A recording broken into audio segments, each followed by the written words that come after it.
Hello, and welcome back to Siren Theory, a space where women answer the call to write, create, and share. Not just to influence others, but to reclaim their power, shape culture, and be the voice they once needed. I'm your host, Elle, and let's dive in. Today's episode is titled Answer the Call or Someone Else Will. If you want an early sneak peek, subscribe to the newsletter so you get it in your inbox. Now, before we get into it, I need you to hit the like, subscribe, and the notification bell so you never miss a Siren Theory episode. With that being said, let's get into it.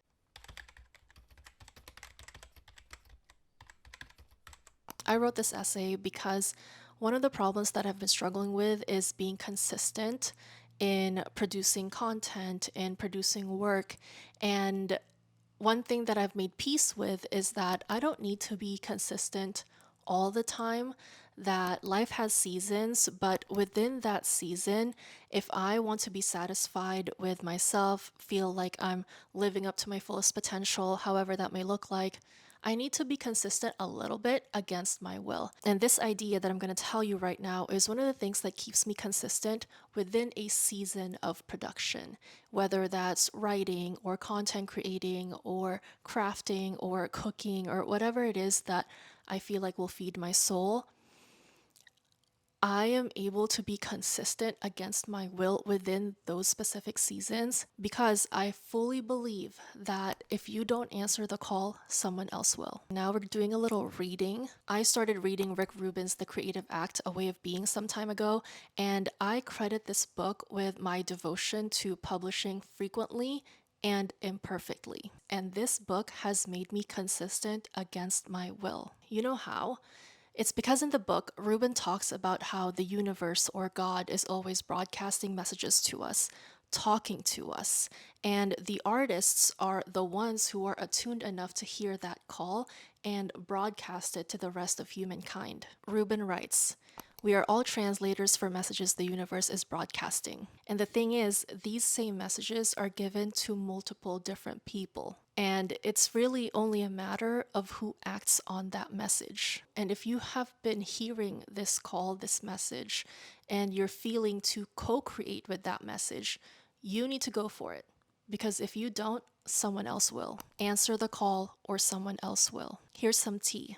Michael Jackson has been said to rush to the studio and create music or write music because he believes that if he doesn't act on it, God will give the same message to Prince and Prince will blow it out of the water. So whenever Michael Jackson feels like he's receiving messages, he rushes to the studio before Prince could. And this breathes life into the notion that ideas are living entities seeking a co-creator. And this idea was set forth by Elizabeth Gilbert in her book, Big Magic: Creative Living Beyond Fear. Gilbert writes, ideas are alive, that ideas do seek the most available human collaborator, that ideas do have a conscious will, that ideas do move from soul to soul.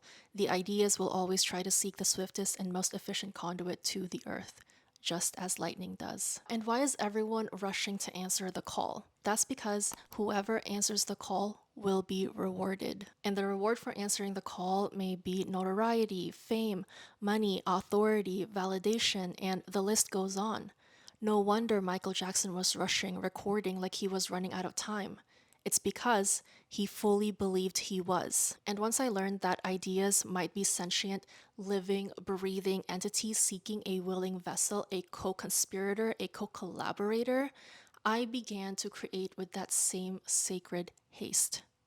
I also started writing, creating, filming, editing, publishing like I was running out of time. I was creating as if the idea might be given to someone else. And so I started publishing before my perfectionism could stop me. Because let's face it, perfectionism is one of the ways that we self-sabotage. And when you understand that inspiration has a life of its own, you don't hesitate. You don't take it for granted. You surrender. You let the muse move through you fully. And that's because you and the muse, you and her, are one. And once you fully accept this, that ideas are alive, you and the muse are one, you become the kind of woman who is not just chasing ideas, but the kind who answers them. Answer the call, Siren. And if you enjoyed today's episode, hit the like, subscribe, and the notification bell so you never miss a Siren Theory episode. And if you are starting your journey on embodying the siren within you, answering the call, sharing your vibes, thoughts, and knowledge with others, I created a free masterclass called Thought Leadership 101. The link is below. It's absolutely free, and I hope that it encourages you to embrace the thought leader within you. And if you are a little bit more advanced, you're ready, you're locked and loaded, you want to start creating content, I also created a free Notion template called One Day Branding Kit, and that will help you jumpstart your digital thought leadership so you can have a beautiful, cohesive brand that embodies your philosophy. The link is below as well. I love creating these free resources for the sirens. So if you have any suggestions on what you want me to create, drop a comment below and we can make magic together. That's all I have for you today. I just want to let you know that you can turn your ideas into influence without burning out or selling out. And remember, together we will heal the world. Thank you so much. Bye.